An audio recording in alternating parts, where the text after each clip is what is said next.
What was 2024 like for Indian cinema? Let's dive in. Hello and welcome to the Pan India Project. This is a brand new podcast which is all about Indian cinema, with new episodes dropping once a month. But for the first two episodes, it will be a double bill, where episode 2 will release just one day after the first episode. So who's ready? I'm your host Rohan, but some of you may know me as the Indian cinema junkie. Let's kick this off with the most recent film and the most successful film of 2024, which is Pushpa 2. Well, yes, it is the biggest Indian film of 2024, but to be honest with you, it was an okay film. It wasn't the best film. I feel like what let this film really down was its storytelling.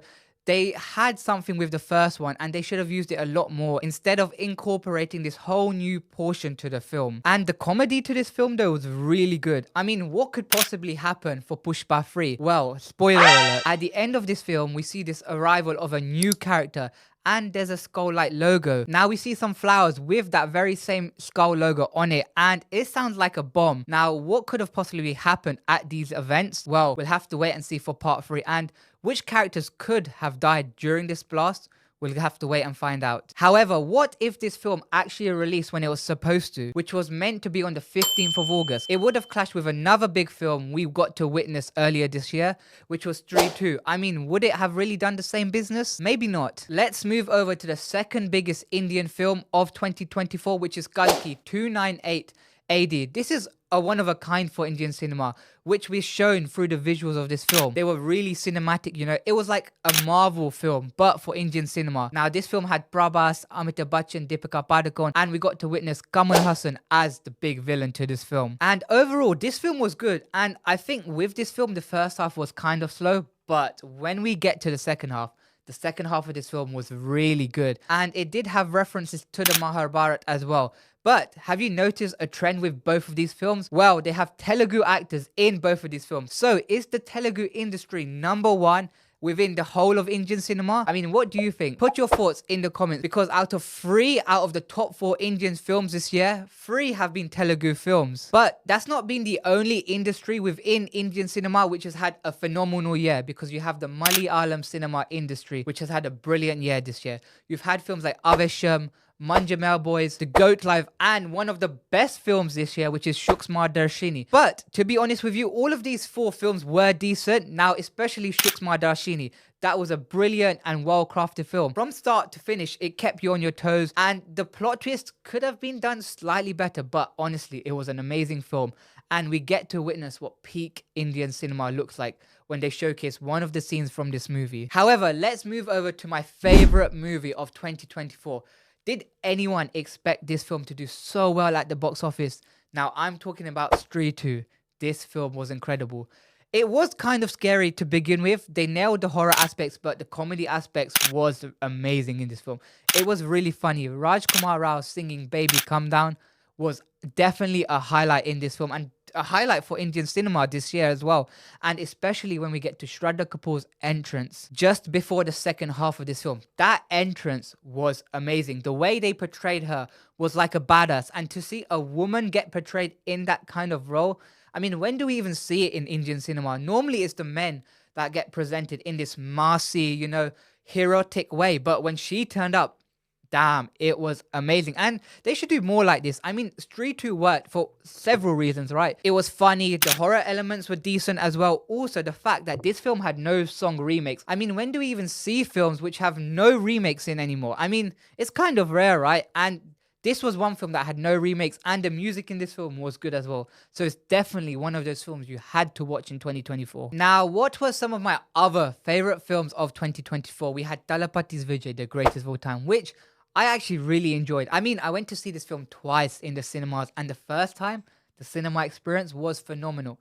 It was like you were at a concert. There was screaming, there was cheering, there was everything you want from an Indian film. And to see Vijay in a villain role was phenomenal, and he pulled it off really well. Probably the best villain I've seen this year. If not, it's either between him or S.J. Surya in Saraipodu Sanavaram. Also, you had films like Maharaja, Amaran, Devara, which I also enjoyed as well. I mean, I also like Barimir, Chotimir, Jigra. There's so many good films that came out in 2024. But can I just say that I was actually one of those people that actually liked Kanga. And before you get onto me, it was actually a good film, you know. It was a tale between past life and present. And Surya's performance in that film was really good. I mean, he did most of the carrying in the film, and I thought the story in that film was really good, you know. And with Gangova, it was about forgiveness, you know. Whatever happened in the past life then did lead on to what happened in the present as well. Also, spoiler alert, but when we get to a character introduction towards the end of this film, that was really good as well. I mean, are they actually going to make Kangava 2 after the fact that it didn't actually run that well in the cinemas and it did get a lot of hate? And was it really necessary? I mean, what caused all this hate? Okay, yes, you can like a film, but at the same time, like, there is like a limit, because at the end of the day, yes, Surya might be an actor or whoever, right? But he's just another human being like all of us. And is it just me? But I do kind of feel sorry for him. You know, seeing the success of Pushpa 2, it's done really well. Don't get me wrong. I didn't like the film, but you can't say a film deserves to make this much money and doesn't, you know, if you know what I mean. I mean, it's just unlucky that a good film like Kangava really didn't do that well at the box office. Also, you had a film like Jigra, which I thought was good, but didn't run. Now, I feel like that was because it was too commercialized, you know. It wasn't really taken back to those Indian roots that we are accustomed to in film, like Kalki, which came out this year, like a Lapata Ladies, or like even a Pushpa, right? Those are all kind of Indian-centered films, whereas Jigra was a bit more commercial. So maybe that's why that film didn't work. Also, what happened with Indian 2? This was meant to be this big sequel, right, with Kamal Hassan after, what, 20 years or 20 plus years or whatever, you know? And look how it turned out, guys. And to be honest with you, it was okay, but it wasn't the best film. And I think from my review, the Senapati parts in this film weren't the best bits. Even the background music. We have this basically, what, 90-year-old guy on a unicycle, and Anirudh's playing the Senapati, you know, kind of music. I mean, there are some, you know, other good songs in that, like Kadralas, and Comeback Indian was not bad. But some of this film was a bit stupid. Even the whole turtle bit where Gulshan Grover turns into a woman. I mean, come on, guys. Like, considering Indian, right? I mean, Indian was an okay film as well. I think it was really long though. But now let's see what Indian 3 is going to be like. Can Shankar redeem himself in 2025 with another film? Now, were there any standout performances from 2024? Well, there were actually a few. I mean, in the men's side, there were a few, but it's a bit difficult. There wasn't one that was like blew me away, or I thought, yes, this guy's gonna definitely get the best actor award. I mean, I thought Hrithik Roshan in Fighter was really good in that film. His acting was actually like top notch, I think. And if you go back and watch that film, you will notice, you know, how good his acting was in that film. You have to give credit where credit's due, because Prithviraj Sukumaran's transformation in The Goat Life is one to definitely go and check out. It was phenomenal to see that man put all this hard work in a film. You just have to, you know, appreciate it. Also, Kartik Aaryan in Chandu Champion was good. But let's get to the female side, because there were two standout performances of 2024. The first one is Shervari's performance in Veda. That was actually really good, guys. If you don't know anything about her, just watch this film and you'll see what a great actress she is in this film. Also, another one, a film that came out on Netflix, Dorpati. Now, Kriti Sanon did a double role, which was phenomenal as well. But the best actress performance of 2024, 100% goes to Sai Pallavi for Amaran. That film was her film, and there's no argument about it. She has to win a national award for this. You know, the best filmfare, the best IFA award. You have to give her the award for that film. Now, ladies and gentlemen, it's time to see what you thought of Indian cinema in 2024. I did ask on my Insta story what were the most memorable moments of Indian cinema in 2024 was. So let's see what you all thought. Starting off with the first one, we have VIP re-release O2 Cineworld. Now, VIP re-released earlier this year in May, and the experience that I had, I didn't go to the O2 one, but I went to the Wembley one, and it was phenomenal. You know, people were dancing right at the front. And it got so bad that they stopped the film. We got kicked out.